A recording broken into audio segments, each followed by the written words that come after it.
Ladies and gentlemen, welcome back to another episode of Victory Over Self Radio. Victory Over Self, diving into all things athletics. We're incredibly excited and incredibly honored today to have on Coach Conor Hughes. And so, Coach, as we bring you on, we just want to give you a huge thank you for not only training one of the premier teams in college football, but also just the future leaders that we have here for our United States military. So, Coach, welcome, coming all the way here from West Point and training our Army football team. Welcome to the show.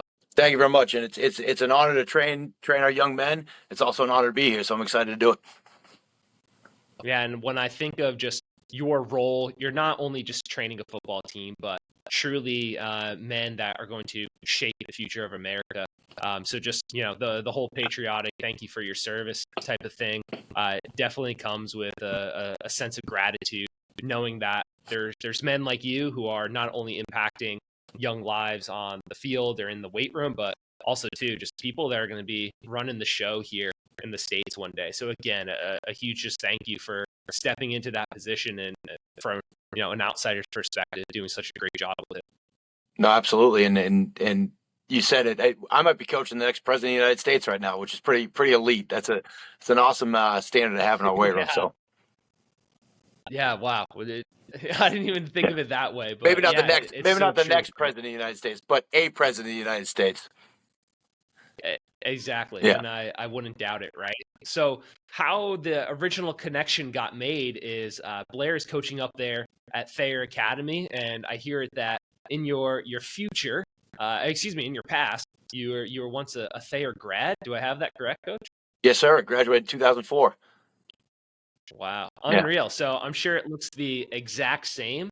I'm sure there's not too much differences there between that, huh? Yeah, I honestly haven't been back in a long time, but I will credit that place. Every piece of success I've had so far in my life has been a credit to that place. I mean, I don't know how much you know about the school, but I think it's probably $60,000 a year now to go there. I was an inner city kid, came up throughout an inner city program called Project Deep, which was Dorchester Educational Enrichment Program, and they exposed us to some of these elite private schools around the Northeast. You go to camps there if you did all your homework, if you did book reports, community service, things like that, and honestly, it changed my life. So that I credit a lot of my success to Thayer Academy. Awesome. No, it's wonderful to hear.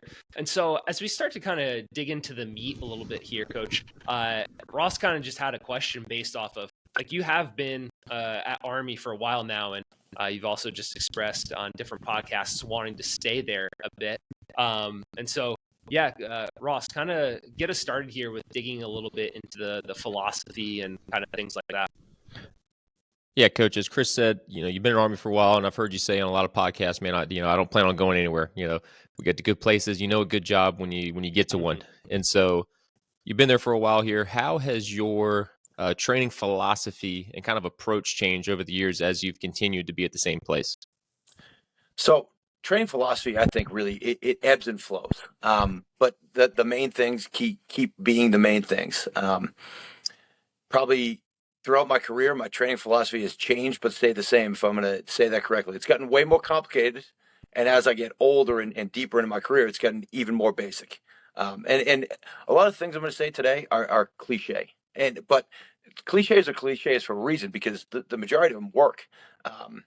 So we're going to do the basic exercises savagely well over a long period of time, and it's going to give us great results. That would be my training philosophy at this point. But as far as I've done everything under the sun, we've done 5-through-1, we've done conjugate, we've gotten into dynamic effort, velocity-based training. Really, the principles of just doing the basic exercises really well over a long period of time is what's been consistent throughout the 15 years that I've been a strength coach. Things that have my approach has definitely changed is just how to hire, how to manage a staff, and how to interact with people on a daily basis, which is, I think, a tribute to some of the success that I've had as a strength coach is getting really smart people, hiring really smart people who are dedicated, giving them a role, giving them responsibility and ownership, and then really just getting out of the way. That's been the biggest improvement, I would say, in the last 7 years of being here and having a full-time staff of 4 football-only strength coaches is I'm not going to run everything. And if I was to run everything, it would be a service to everybody on my staff and the players, because I can't be an expert at FRC, GPS, velocity-based training, sprinting, doing all these things. So it's evolved, but it hasn't evolved at the same time. I think of it this way, and I'm going off on a tangent here, but I mean, we're going to squat, we're going to bench, we're going to clean, we're going to do single leg work, we're going to row, we're going to do pull-ups. When we get outside, we're going to do this thing. And it's new, apparently, in the last couple of years. This thing, if you guys, I don't know if you've heard of this, it's called sprinting. Like it's taken over. I mean, every coach on the planet now, 10 years ago, nobody was sprinting, but every coach on the planet now is sprint. I'm making a joke, but like the idea of like, yeah, you got to go outside, you got to sprint your guys, you got to do change direction, you got to condition them. It's the basic stuff. I love that. So what's the, as you said, you've gotten a lot better at hiring people. Yeah. What is the one quality that you look for when you're hiring your assistants? The truth. And I'll have a follow-up to that. Yeah. Yeah. So the truth. So my interview process is bizarre to say the least. I'm going to get somebody on the phone and I'm going to ask them not really one strength and conditioning question. I'm going to try to get at the heart of who they are as a human being and where they will mesh with my staff. I've already known if they've done, if I'm hiring a guy to do the GPS, I know he's done it at this place, this place, this place.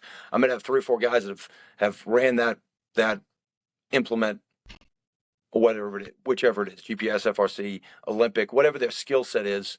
But then I'm going to try to put them on the spot. I'm going to ask them best thing that they've done as a coach, and I'm not talking about wins and losses. Your worst experience as a coach, and I'm not talking about wins and losses, all the way to what's the best fiction book you've ever read, and I'm going to put them on the spot and say, what song sums you up? What movie sums you up? What hard experience have you been through in your life that's gotten you to where you are? And I'm not looking for the fastest answer. I'm looking for someone to be authentic, and I'm looking to see if someone's going to get to that level of intimacy in a short amount of time, because that's the kind of people on my staff. I want people that are going to tell me the truth. And so to quickly follow up on that, kind of cut in here, Coach, I've heard you mention a song on a previous podcast, just kind of keeping it light here. Don't reveal the song that like is an automatic yes, but what songs have people said like, oh, this is my favorite, Coach, and you either just scratch their name off or you go to listen to it later and you're like, oh, come on, like what are we doing here? There has to be a few.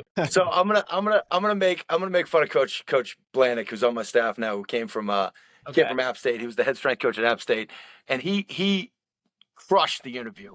And I went to listen to his song, and it was something Detroit. I'm trying to think of the name, but it might have been We Rock Detroit or something like that. but it was a techno song. That's I was right, like, oh man. And it was, but I listened to the whole song and I was like, Coach B, that was his one downfall, but still ended up getting hired. But no, I haven't had many that, and to be honest, it's hard to think of the one song that sums you up. But, and again, I'm looking for dead space. I'm looking for somebody to think about it. And then I go back and listen to them, but it gives me a little bit more of a feel for that person. No, I love it. Yeah, no, I appreciate it. Absolutely. When I heard you mention that, it went off of like, okay, what should they not be saying? Oh, yeah. Man, I love it. So, Coach, I've also heard you mention your warm-up. Now, you might not want to go into detail, and I totally understand, but, something I always try to do here, because I'm in Texas, and I get groups of 100-plus sometimes, and, man, we got to find a super quick and effective warm-up and get everybody going and get good energy going. What does that look like for you? I know it's got to be super detailed and you're flying through and you might take the whole time to get it learned, but then we're going to be really good at it. So what does that kind of look like for you, Coach? So it depends if it's an upper body or lower body day. The upper body day is 3 exercises or 4 exercises total.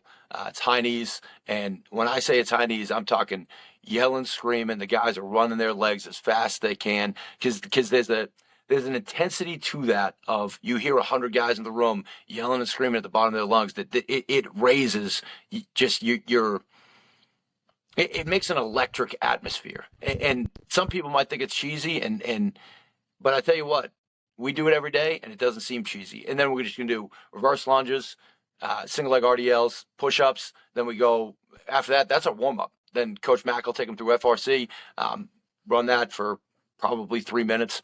Lower body day is the same thing. That high knees, we're going to stretch out the ankle, leg this side, rocking, rib roll, stand up, reverse lunge, RDL, single leg RDL, body weight squat, FRC, go to work. So it's probably about 2 minutes for an upper body day and probably 3.5, 4 minutes total for a lower body day.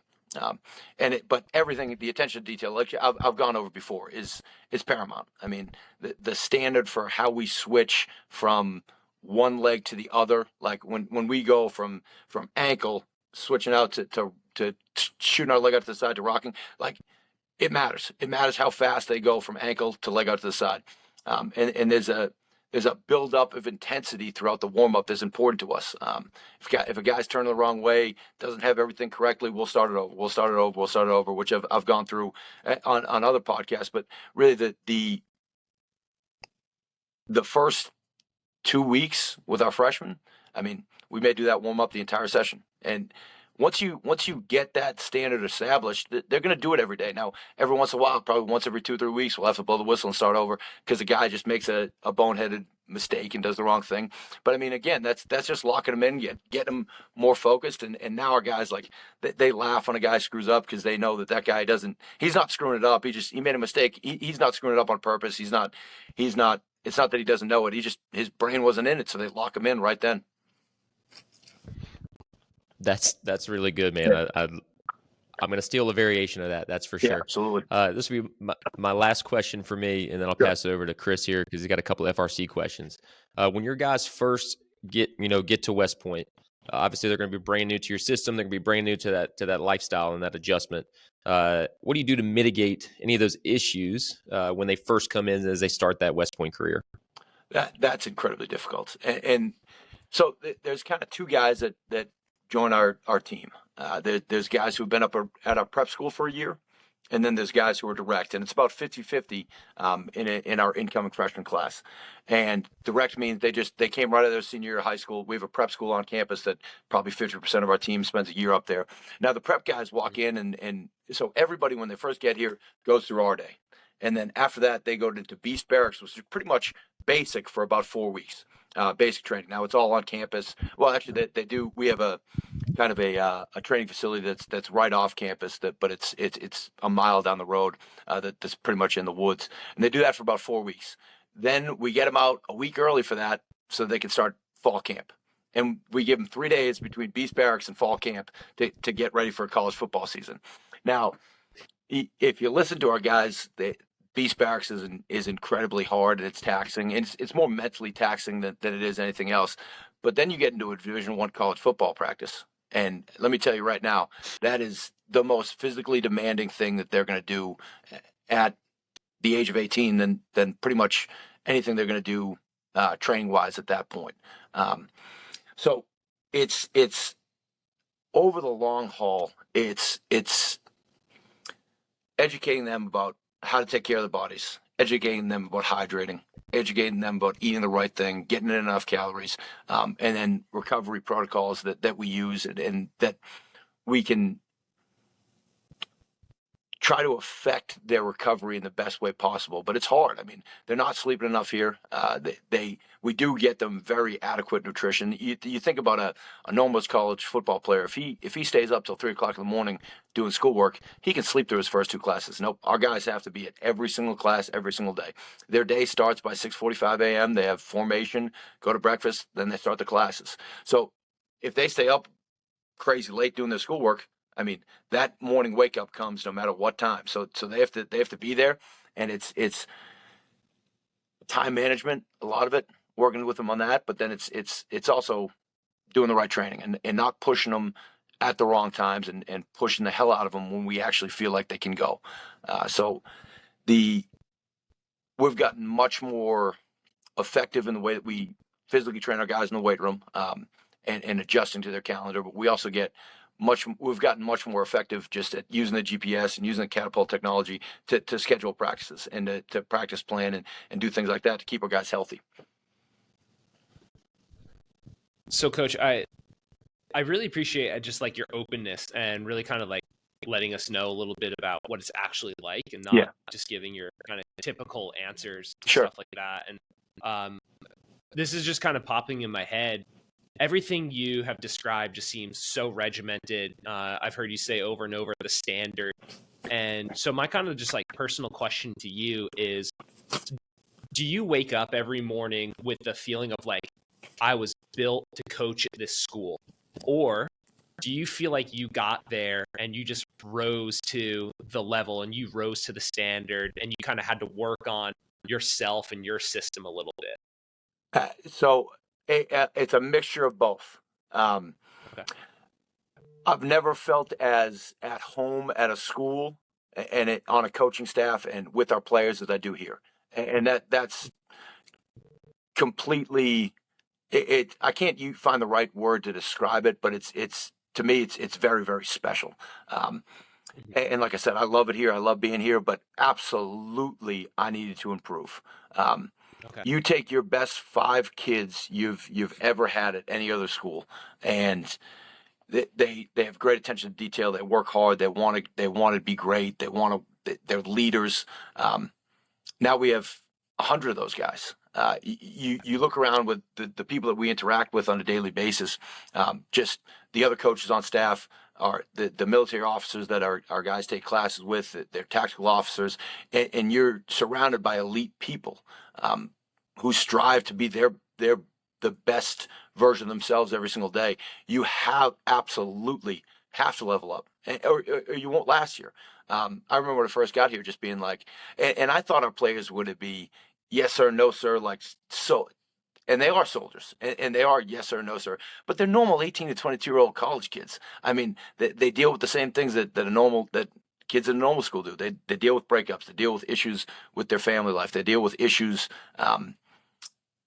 with their teammates and their classmates. So it's similar but different. And really, like I said, I feel so at home here, but I had to get better at a number of different things when I walked in this door. And there's many times here that I've felt inadequate. And you think about the strength coach at a normal place. And some of it might be false bravado, but he walks around like he's the toughest dude on the planet. Like, I know for a fact here that I'm never the toughest guy in the room. Like, there's no doubt about it. Like, it's not even close. Like, I walk around and these dudes I'm surrounded by badass dudes and badass women all day long. I'm not the most badass guy here. There's no doubt about it. So, like, it's very interesting and humbling to be at a place like this. I couldn't have survived here at 18 years old. I couldn't have. Just the academic load, the time management, the stress management, I wouldn't have been able to do it. I just really appreciate the honesty and insight there, because I know for me, when I talk to people, it's just like, oh, I can never make it there, or I'm not built for that. But it kind of just seems like if you do have that dream and you have that passion, you could adapt to the areas and you could adapt to the surroundings that you're going to be placed in. But also too, I just appreciate you kind of saying of like, hey, I came in here and I needed to level up. Like, I was just surrounded by elite people. Yeah, I just think it's going to be helpful for some listener out there, just kind of having that insight. And you're just in such a unique position because, like you said, take the best 5 character or just wholesome people on a team and imagine that is your entire team. Yeah. Imagine taking all your leadership on your team and that is your entire team.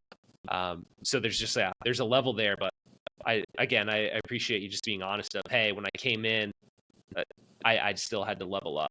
So just gives hope to a disorganized, lack of communication coach like myself as well. So thank Absolutely. you, Coach. And so you mentioned FRC and implementing that, and I believe you said it's Coach Matt that will run that during your warm up. So can you just go into a little bit of the why? Hey, we do this because, and then if there's any, like miracle positive change type of stories you have, if you could share those a little bit. Sure. Yeah. So our kind of our journey into using FRC actually started with Coach Blair Vaughn. So when I thought about when I was a coach at the FCS level, the head strength coach. I thought about when I get an FBS staff, this is what I want to do. I want to have a guy who is in charge of the speed development, a guy who's in charge of the FRC or the mobility type training. I want to get a specialist who can deal with all the technology and kind of hire young men or young women to fulfill those roles. So when I was hiring, probably 4 years ago, Coach Blair Vaughn, who's now at Arizona as the associate head strength coach there, he had all these certifications in mobility training. And part of my interview question was, how would you implement that to the team? Will it actually help us? And the instant he got here, I said, all right, now that's yours. Run it. You're in charge of all mobility training for our football team. And he went really deep with the FRC, and what it has allowed us to do is become more mobile and get stronger in ranges of motion. Coach Mack is now taking that over when Blair left, and Coach Anthony MacArthur, is phenomenal at it. He's got a little bit of a different attitude than Coach Vaughn did, and it's now mobility with an attitude. And our guys work hard at it, and we do it for really probably 2 minutes before every single lift, whether it's upper body day, lower body day. Different exercises for what we're trying to do. We do it for 5 minutes at the end of every single practice, and then we do 2 30-minute sessions a week on Wednesdays and Saturdays with our guys that are mostly optional, but we'll have 80 guys in the room doing FRC just because they want to get better, they want to improve their mobility. And we've seen dramatic changes in, number one, our soft tissue injury rate.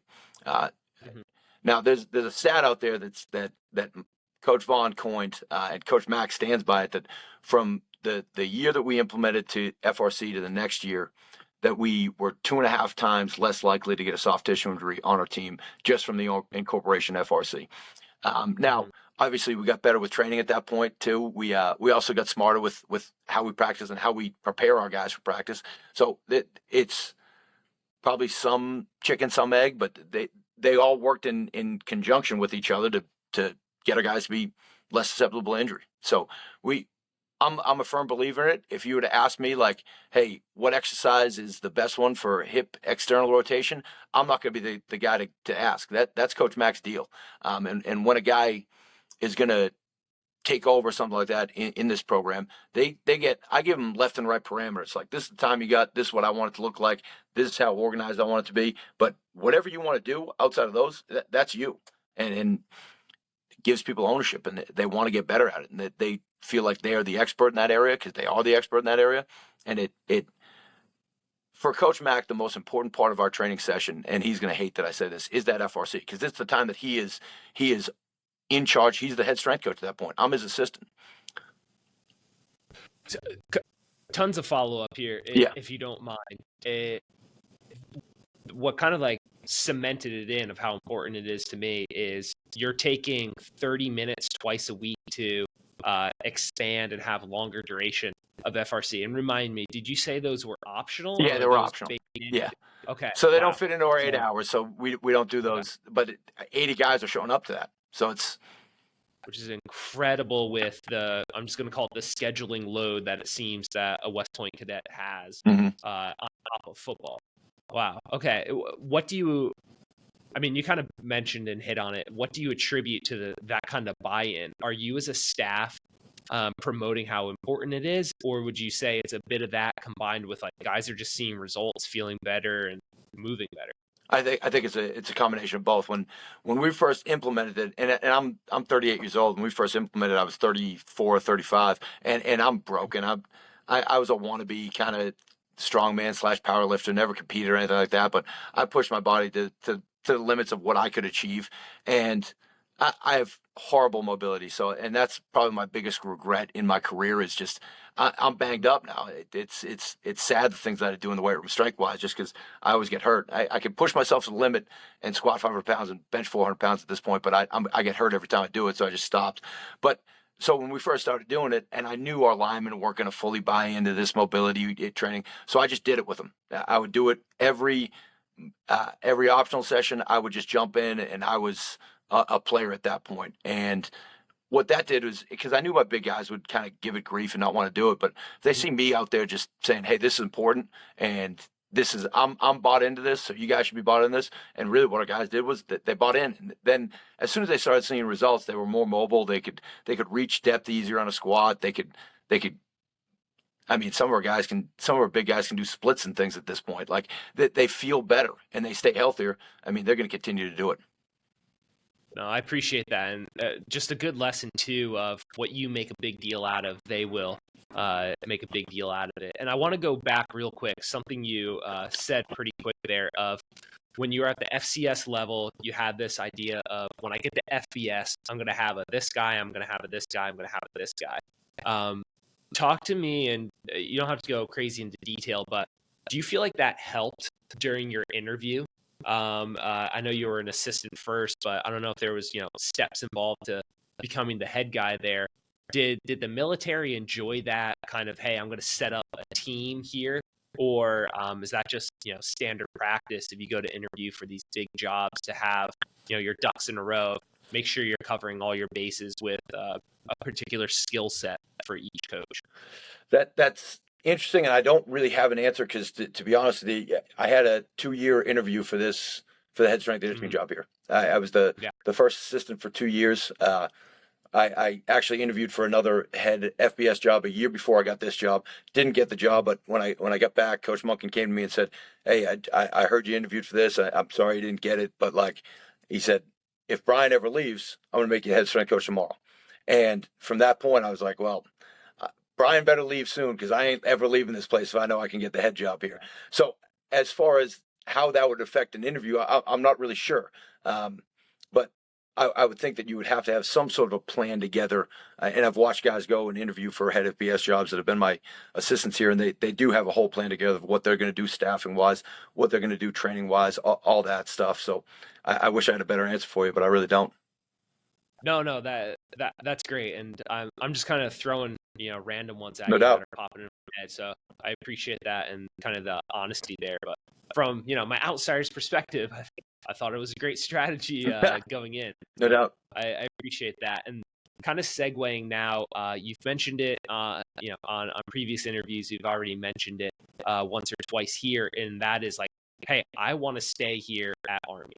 Like that's a goal that I have. But anyone who follows college sport and just knows the weight room of it's a very not stable position. There's a lot of volatility, and you just never know year to year. So I'm in the same position. I'm here at Liberty University. I tell everyone I want to die and be buried under the ice here. So what is it, or kind of what sort of steps are you taking to kind of make sure of like, hey, I'm going to be unfireable. I'm going to make sure I can stay here as long as I possibly can. Because I think everyone wants job security, but they might not have the insights that you may have. So I had a number of thoughts when I saw this, and I actually started laughing when you said when I saw this question on the sheet, because I was like, the instant you start thinking that you're unfireable or start putting yourself like you're going to get fired, there's no doubt about it. And the other thing that Coach Bob Ford, who was the first head football coach I ever worked for up at the University of Albany, he was the head football coach there for 43 years. Took them from a club sport all the way to the top of division, the top of FCS football in the CAA. Was the only head coach at that point. Used to have a saying. He said, "There's two types of football coaches. There's ones who haven't been fired. Oh no, there's coaches who have been fired, and there's football coaches who haven't been fired yet." So the idea of not getting fired, obviously you try not to. And the thing that I see that gets most young coaches in trouble is that their attitude and their energy kind of goes like this. They're motivated. All of a sudden they're burnt out and they go underneath. And it's on those downsides that gets everybody in trouble. Your coaching ability should go like this over a long period of time, just very slowly increasing. And I'll give you an example from when I was at Albany. They brought in and I'm not going to name the sport. They brought in an assistant coach who their first 3 months wanted to change the absolute world. And this wasn't with football. This was an Olympic sport. I didn't even work with that team, but I saw it wanted to change the world and was doing all these extra sessions every day with student athletes doing extra. And I remember looking and saying, that's unsustainable. Like this person is not going to be able to sustain that.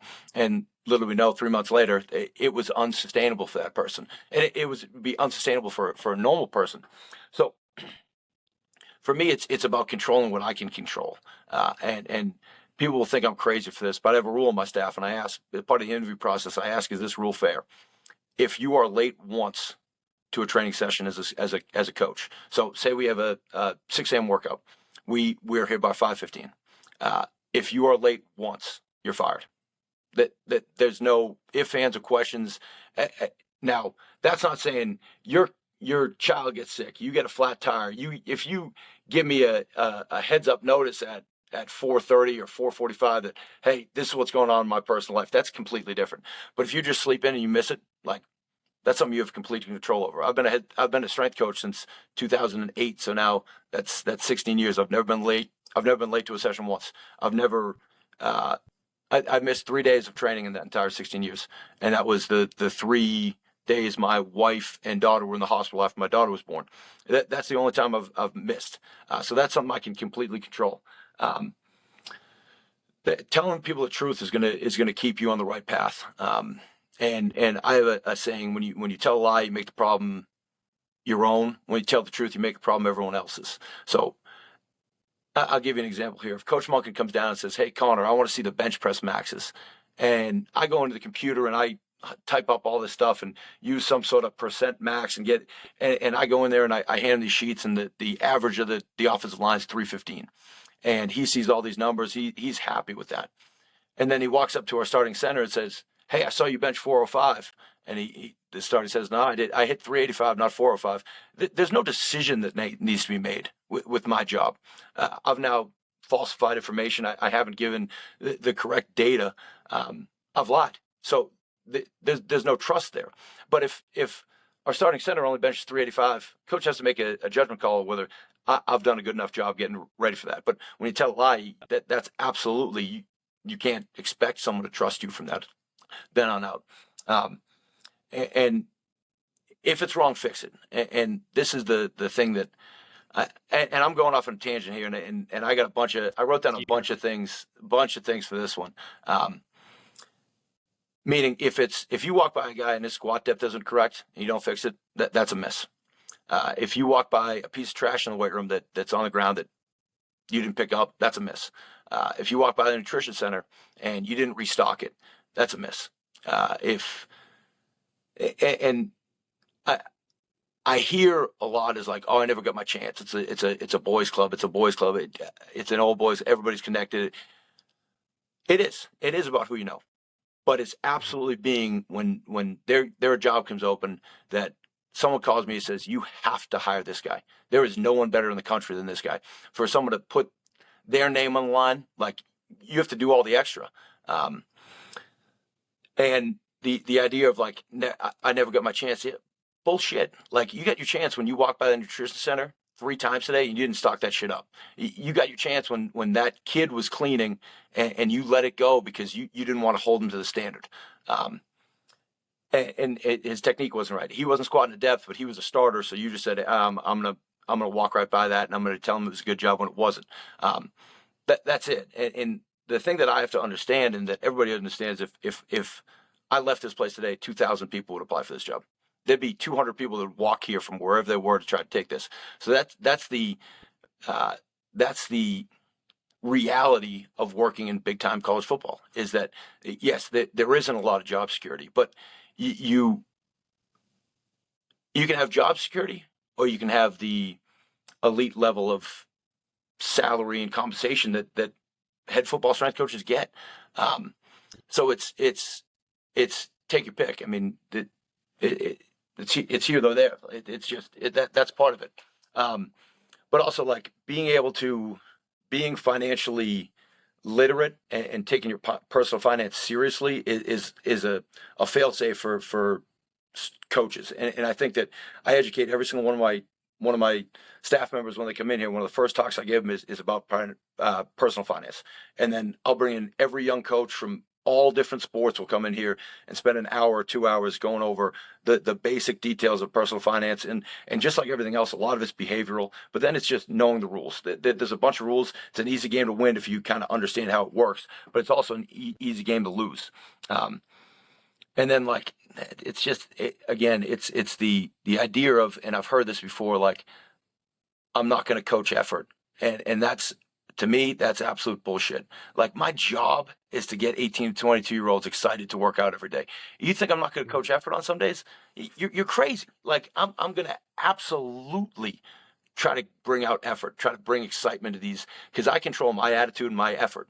And my attitude and my effort impacts the group. If I walk in there, and I've seen it, Coach Brandon Reyes is a great example. I'm a yellow screamer swearer. I get excited. Coach Reyes can get to that point, but he is way more cerebral than me. He's not yelling, screaming every single set, every single rep, but there's a quiet intensity about him that the guys respect. And he was a phenomenal assistant for me. He's out of Colorado now. He's a phenomenal strength coach out there. And our coaching style might be polar opposites, but we both get it done because his attitude and his effort is a quiet intensity. Mine might be a loud intensity, but there's a spectrum there. But I can control my attitude and my effort every single day. So that's the one. I went off on a tangent there, but the idea of never missing, like, I can't let anything that negatively happens in my life affect how I train that group that day. I need to shut everything down and get them excited to train, because it might be my fifth group of the day, but it's their first time in the weight room. And again, that's cliche, but when I was at Iona College, that's my first head job. I took over at 24 years old, which is 45 minutes south of here. I worked from 6 a.m. till 6 p.m., Monday through Friday, with a break on Tuesdays and Thursdays from 1 to noon. The entire other 6 a.m. to 6 p.m., I was coaching. There was hour. And I did that for 11 months before I went back up to Albany. And one interesting thing about that is, like, my coaching ability, because I got so many reps in, I screwed everything up that I possibly could screw up at Iona in those 11 months, that I was so much more polished when I went back up to Albany, just because I'd made every mistake you could make in those 11 months.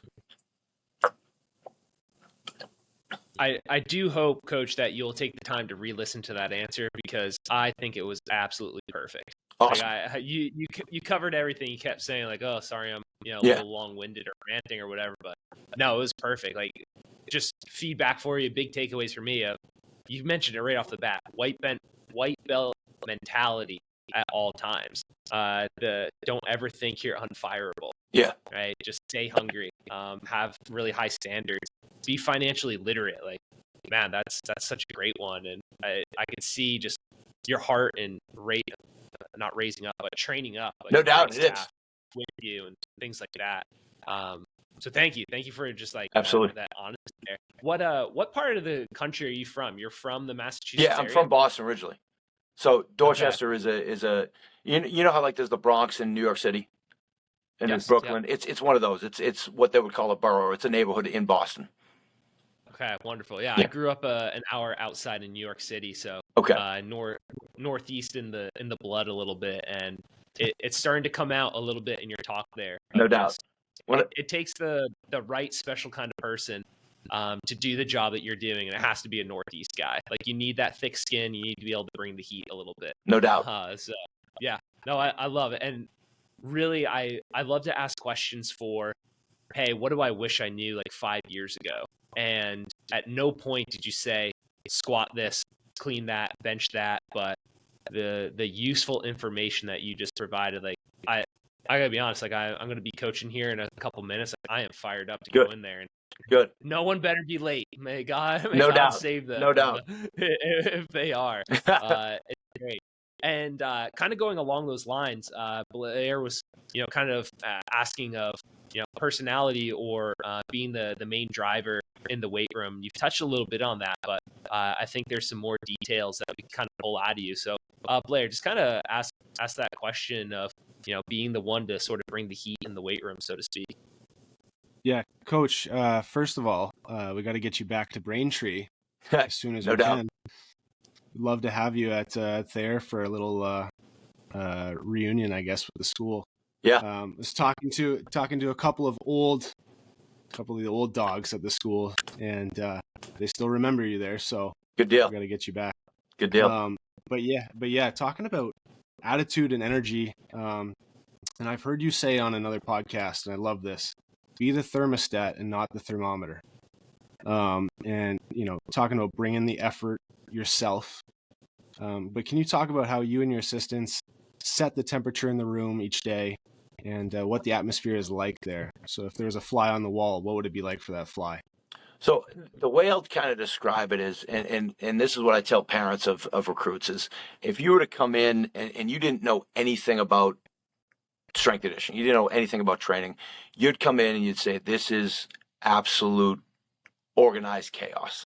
I mean, there's chalk, the chalk's all over the place, there's chains clanging, there's weights clanging, there's guys yelling, screaming, excited. The music is as loud as we could possibly get it. I'm yelling, screaming, swearing, getting people excited. My staff's yelling, screaming, swearing. Our guys are lunatics in the weight room. But if you were to watch our guys train and watch what we use as coaching points, and then watch the execution of what our guys do, you would say, this is an absolute awesome atmosphere, and they are elite at what they're training them to do.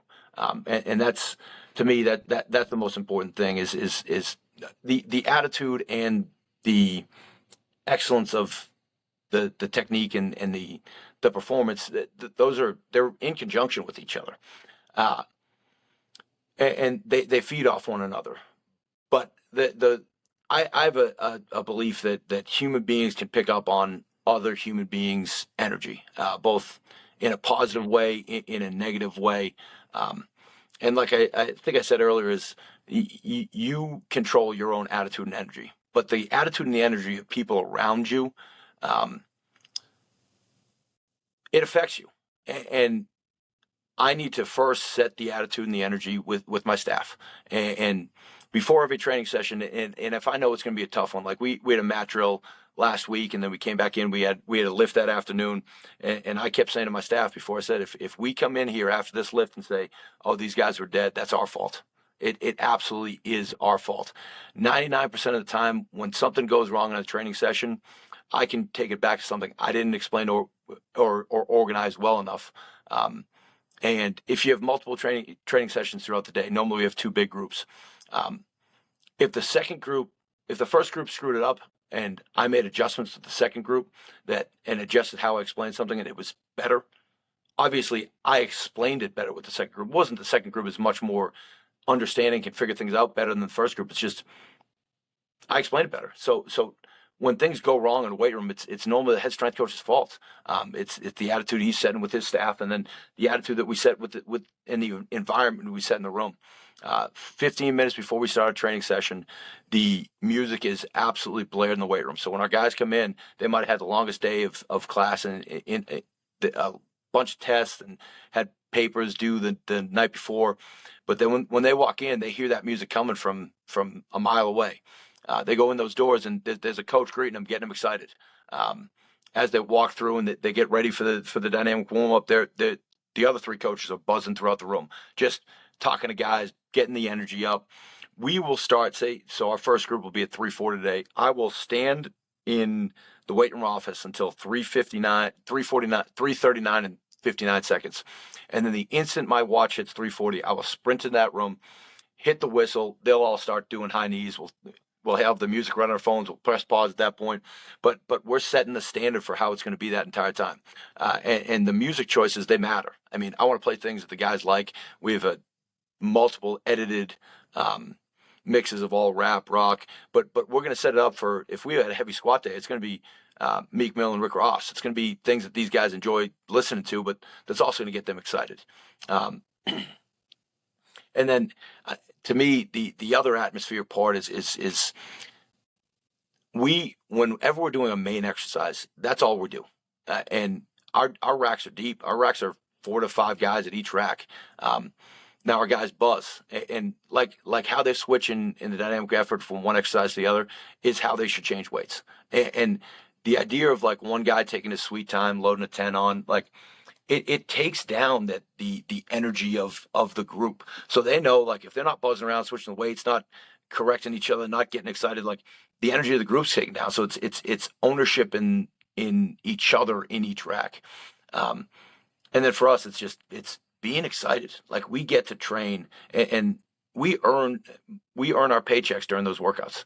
I mean, we might be here all throughout the day and multiple hours, but we're getting paid to perform in those hour and 15-minute workouts twice a day.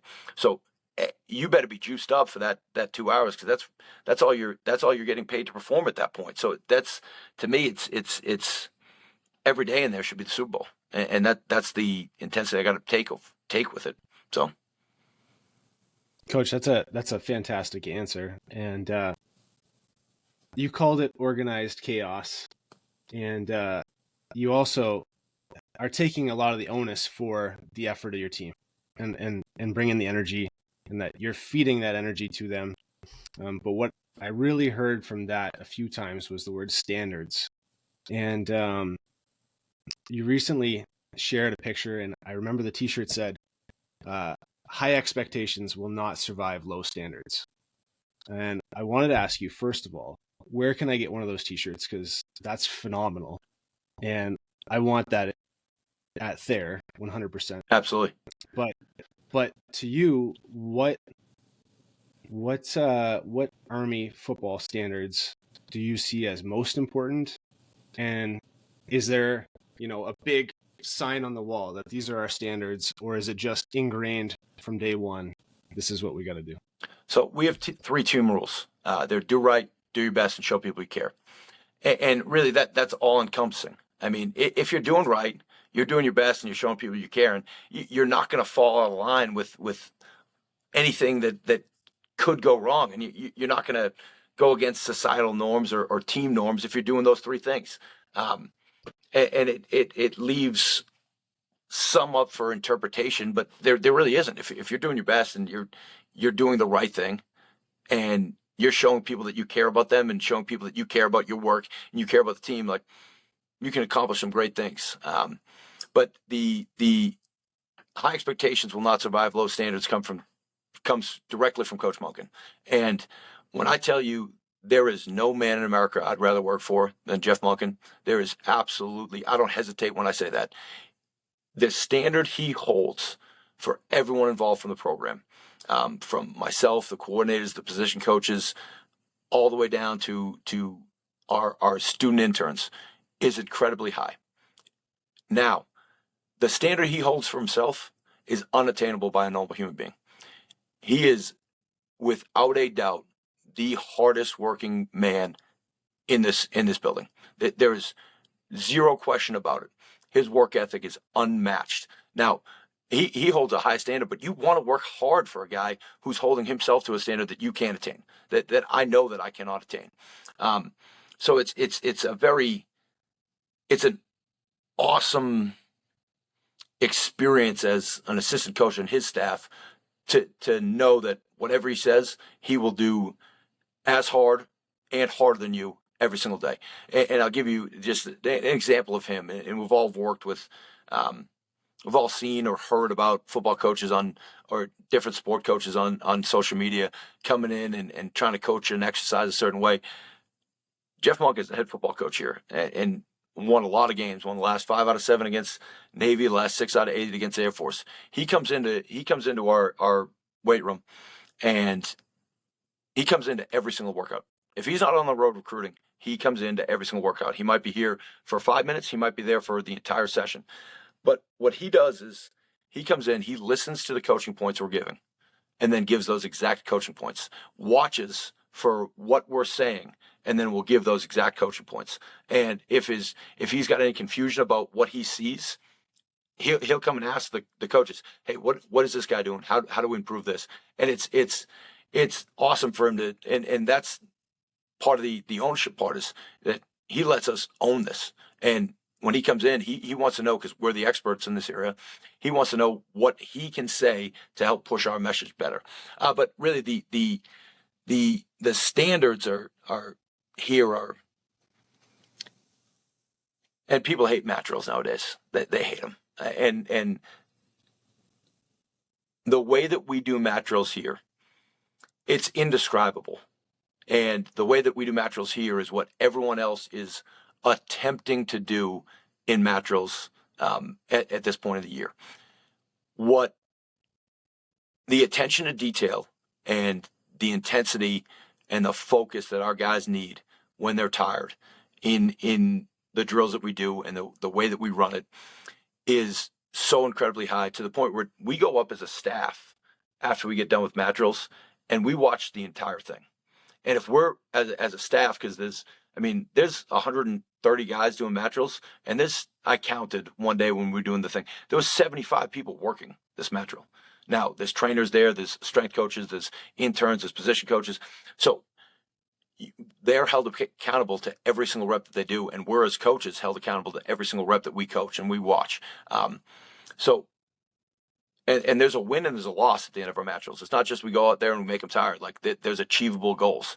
And I would love to describe it, but it would take me an hour and a half, and I would not do a good job of it. But the margin of error in college football is this big between winning and losing. The margin of error at an academy is even smaller. We can't afford to go offsides. We can't afford to blow coverage. We can't afford to have holding calls, to not know our plays. So we need to hold an incredible standard in every detail so that carries over on the field. Awesome, Coach. That's a great answer. It's something I aspire to where I'm at, is just raising the bar every year. I think the standard's been pretty low, and so there's a lot of work to do. Yeah, no doubt. And you went to Thayer, so you kind of understand the private school setting. Yeah. But there's a certain level of entitlement, and especially the way that a lot of high school sports are now with club teams and all that stuff. There's a lot of movement, and students are all over the place. So I've got a lot of work to do as far as building that, or growing that buy-in, and raising the bar there. But I wanted to ask you, and I'll turn it over to Ross after this question. But I wanted to ask you how you see yourself and your team of coaches making the program better going forward. So you're already doing FRC, you're already using GPS, catapult systems, you're sprinting, you're doing all the classic strength and conditioning stuff. I know that you've got tendos and everything there. But what I want to know is, how does Army keep beating Navy every year? And I looked at this question. It was easy to answer, but also very difficult to answer. It's less of what do we do to continue to improve, but how do we raise the ceiling on what we're already doing? How do we continue to push the envelope in our training, with our work ethic, with our standards, with a new group every year? Because we get guys here for 4 years. And I was saying to somebody the other day, it feels like Groundhog's Day. This is what happens at this point of the year. This is what happens at this point. This is what happens with guys at this point of the year. This is what happens with their attitudes in February. This is what happens during mat drills. And you get into a rhythm. So it's about doing the things we're doing already with a higher degree of detail and with a renewed work ethic. I'm trying to remember this quote directly that Coach Monken has said multiple times. So give me 30 seconds here to try to think of it.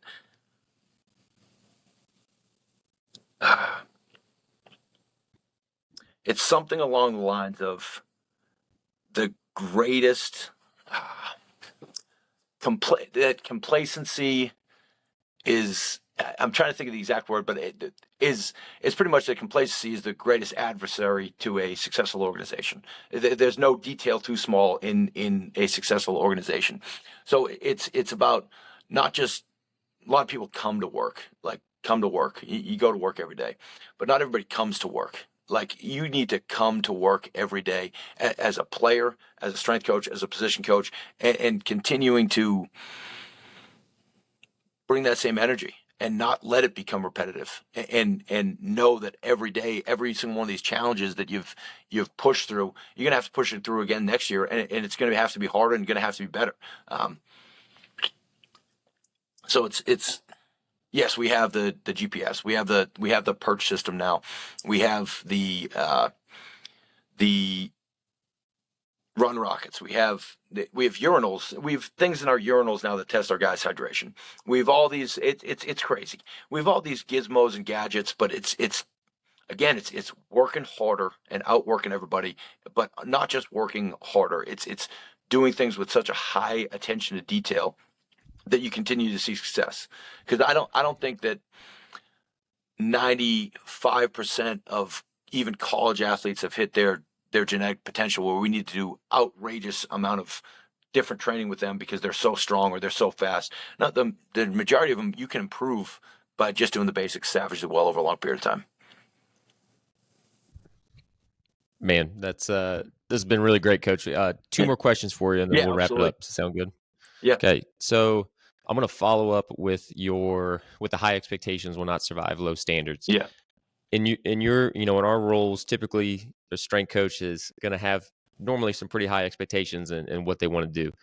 What do you think you can control, or how can you impact if you've got super high expectations, but you're in an environment outside of your control that has low standards? And I know that's kind of counterintuitive of you can control the weight room, but I can't control how a community feels or how a whole athletic department feels, but I can control my weight room side of it. So I do understand that equation. It's hard. And here we're talking about human dynamic and human interactions, and because I don't feel that here ever. If you get what I'm saying, it's Yes, sir. And it becomes complicated because there's I've gotten this question and similar questions is, how can you, if I'm an assistant coach at a strength in a strength staff, and the head strength coach doesn't think this is important, how do I make this important? Or how do I uphold the level of detail? And it's hard, to be honest. If you can develop such a level of buy-in with the student athletes, that through being your authentic self, through developing relationships and their ability to be able to trust you, that you're not going to lead them astray, both in their training and outside of their training, that even if you're not in charge of that drill or that practice or that game, or that you've instilled this mentality of not quitting, of do right, do your best, show people you care, that hopefully you can change enough hearts and minds that in the leadership with what you do in the weight room, and start whispering it, because a great leader can inspire other leaders, and get that message so that when you're not in charge, that they're still pushing that message. Now, incredibly difficult to do, but that would be my best suggestion. Because it's when you're not in charge, it's hard to, like, if you're a strength coach, it's hard to hold the standard of practice because that's not your role. But you might be holding the standard in the weight room. But if you're truly changing hearts and minds, and the kids believe in you, like, you can have an impact on them and talk to them before, hey, this is what I think you need to do better. And this is what I think the standard needs to be with this. And why don't you uphold that standard? Meaning talking to the players. Because, I mean, to me, leadership is I don't believe that leadership by example is a thing. To me, it's not. Leadership by example to me is the standard. That's what everybody should be. If you're just doing everything right and nobody's following you, you're not a leader.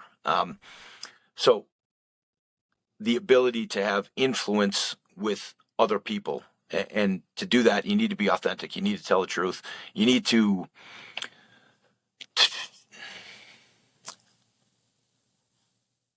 you need to have shown up with enough reps that they trust that what you're saying is the truth, that even outside of your realm of responsibility, they're going to believe you when you give feedback on certain things. But the highest level of leadership is spurring leaders to reinforce your ideals even when you're not around. So, I mean, I gave you a long-winded, not really direct answer there, but That was a great answer. I think it's possible. I mean, it's going to be really hard. It might take years, but it's worth it. 100% no, power of influence, man. Yep. So last question for you, Coach. And it's kind of two questions in one, but it'll make sense here. I'm at a high school in Texas. We're all and Blair's obviously at there. And what are some things, just be one or two, whatever you'd like, of what can a high school coach take away from watching an Army lift? And what are one or two things that you find that your guys lack when they come into it that a high school coach could help improve? So 14 years ago, I would have given you a completely different answer. I used to say there was three types of kids that came out of high school. Walked into a college football strength conditioning program. Guys who have never trained before, they're easy as hell to train. Guys who have trained with a good strength coach before, they're easy as hell to train. These used to be the smallest minority. And then guys who had been in a weight room where it was, hey, we value heavyweight with no technique before and bad habits, those guys. This used to be 2/3 of the team. This used to be maybe a 10th, and then this one would be the other part. So honestly, it's improved. High school strength and conditioning has made college strength and conditioning jobs 1,000 times easier because the guys are so much more prepared physically, technique-wise, mobility-wise, than they ever have been before, and that's just going to continue to improve. So if a high school coach came and watched our training session, I would hope that they would see, because we do things differently than other people. I mean, I posed a question on Twitter the other day: is there a correct way to do an exercise? And me and Coach Mack and Coach Morris and a few other coaches were talking back and forth, kind of bullshitting about it.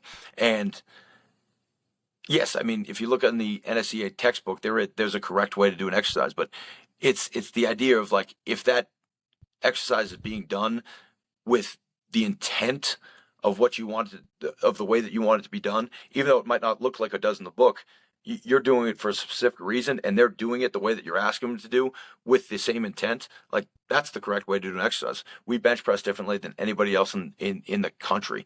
People think I'm crazy because I don't care if they're ass on the bench or not. Yeah, I've never had a complaint about our upper body power. We're strong as shit. We got 15 guys that can bench over 405. We got strong upper bodies. Now, we don't have their butts on the bench, but who cares? They're not powerlifters. But if I post a bench press video, people will go, "Oh, that doesn't count." Yeah, okay, I don't care. So I'm going off on a tangent here, but I would hope that they would come in and say, "Hey, this is what they're trying to do with all of these exercises, and this is the reason why, and what the kids are echoing and what they're doing is exactly what they're asking to do," because it can get horribly confusing and horribly overcomplicated, and things can get really bastardized, I think, in strength and conditioning, to the point where everybody's trying to chase 15 different rabbits. And to me, I just want to do the basics really well over a long period of time. That's it. So I would hope they would get that from me. And then what was the other part of the question? Just, well, what do we want to see more from high school guys? I mean, if a guy can come here and he can do a goblet squat with 100 pounds to full depth and not lose his brace, like, I'll take care of the rest. Like, that's what I get paid money to do, is get guys big and strong. So if they can show up here with mobility, like, we'll handle the rest. But the guys who come in with just bad habits from doing too much weight, they're few and far between now.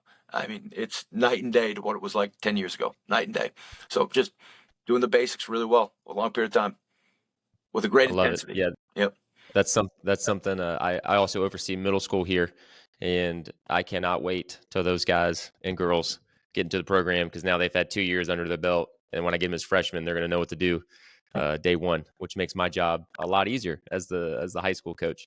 It's unbelievable, and it's if you can teach something to somebody at I don't even know what age middle school kids are. Are they 11, 12, 13? Yeah. If they get that if they learn how to do those things at 11 and 12, they'll never forget them, and you're setting them up for success not only in their athletic life, but for the rest of their lives with training and being mobile and being healthy. I mean, that's awesome. That's commendable.